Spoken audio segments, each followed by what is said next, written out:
For the first time in almost a month, Counter-Strike has received an update. Let's see what delights it has in store for us.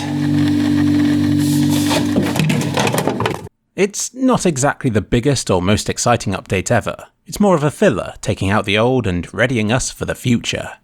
In some ways, it even takes a step backwards. The original version of Dust 2, which casual games would switch to every other round as part of Counter-Strike's 20th anniversary, has been removed, so if you want to experience it, you'll just have to download my workshop version. Several of the updates prepare the game for the next major tournament in Berlin later this year. They fixed a bug with the events lister. This is a feature that's only been in the game for 2 months, displaying upcoming tournaments in an easily viewable list. I suspect it's something they'll be encouraging us to use in the build-up to the next major. Another part of today's update readies the game for that tournament by allowing the game to show minor playoff matches. Just so you know, a Counter-Strike Major is one of the largest tournaments of the year. Some of the teams immediately get a place because they did well in the previous one. But new teams are given a chance to compete. These are done in minors, where the best upcoming teams from Europe, America, Asia and the Commonwealth of Independent States compete for a spot in the major. So if you're looking to get a feel for the competition, check out these minor events. The American one of which started today, which explains why this update rolled out when it did. Speaking of rolling, grenades have been updated so that they don't roll quite so much when dropped. Unlike weapons, you can't drop grenades for teammates or whatever, unless you consider the underarm throw to be dropping, but don't do that. So it's only grenades dropped by killed players that will be affected. What they've done to make them less rolly is to make the physics model less detailed. The grenade now acts less like a spiky sphere and more like a defective pineapple. It's been a while since I've had a good excuse to create a custom map, so I did this and compared grenade rolls at different gradients. Let's roll. Lol.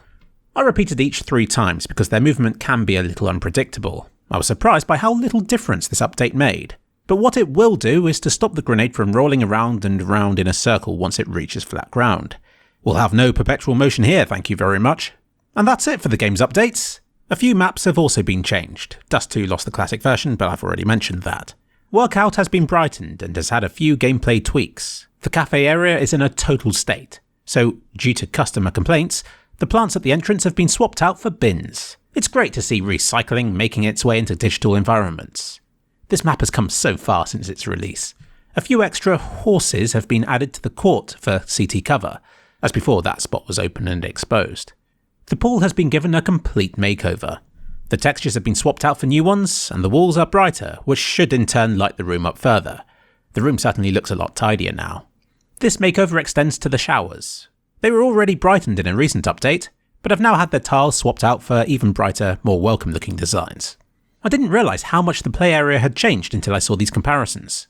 The floor has been completely redone. The colour scheme has changed, and all of those hanging paintings have been taken away, simplifying the room immensely. I took some shots of places that didn't have any change notes, and you can indeed see that props and textures have been changed across the whole map to spruce it up and to bring it more in line with 2019 map standards. Remember, Workout was first added to the game 5 years ago. That's like almost the time difference between Half-Life 1 and 2. And the hostage area has been moved forward considerably.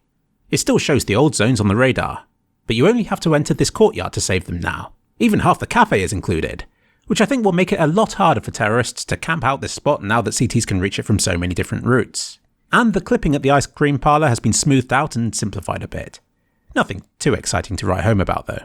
This horse near the T side of court has been a problem for ages. Simply run into it and you slowly float to the top, being able to see over. It was first updated with added stuff on the top to prevent you from seeing over, but now you are unable to edge your way up in the first place. From one side at least. Next is Ruby, which simply claims to have had layout tweaks. I noticed an added plank here to facilitate a jump over the passageway near T-spawn. The wall at A ramp has been lowered, and as you can see, the map has received all kinds of small visual tweaks. Extra detail on the paving, decorations on the walls, and plants around the edges of the pavement, extra wires, props, you name it just looks nicer. The alley leading off to A from middle has been brightened, and the cover at middle has been moved back. The wall in the middle of the courtyard has been lowered, and all sorts of other small things. I can understand why Cat Food didn't bother to list all of these individually, but added up it does equate to a rather substantial change to this map, visually at least. And that's it for the updates. But wait, there could be more shortly. You see, last week, Ruby, Dust 2 and Workout got new workshop versions, which is something that happens before an update. We've seen what's happened to all these maps now. But these weren't the only maps to get new workshop versions. Vertigo also got one. I think we'll see another update before long focusing on this map. But don't hold your breath, and keep your fridge expectations low.